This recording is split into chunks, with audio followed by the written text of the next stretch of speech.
Hello friends, আমি রেশমি। নতুন একটা মিনি ব্লগ নিয়ে চলে আসলাম আপনাদের সাথে। তো গতকাল সন্ধ্যাবেলা আমার হাজব্যান্ড কিছু বাজার করে নিয়ে এসেছিলেন, ওগুলো আপনাদের দেখিয়ে দিচ্ছি। তো তারপর আমি কী কাজ করলাম তো দেখা যাক। সবগুলো আমি প্রথমে কষার মধ্যে রেখে দেবো যাতে টাটকা থাকে। তারপর আমি সন্ধ্যাবেলা কিছু বাসন ধুয়ে রেখেছিলাম, ওগুলো জায়গা মতো গুছিয়ে রাখছি।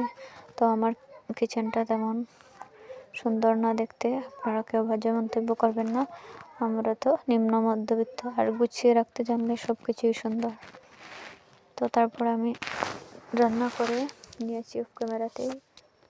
তো তারপর চাল ধুয়ে পরিষ্কার করে নিচ্ছি, ভাত রান্না করবো বলে।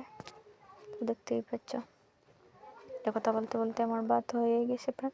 তারপর আলু কেটে ধুয়ে পরিষ্কার করে নিয়েছি ভাজা করার জন্য।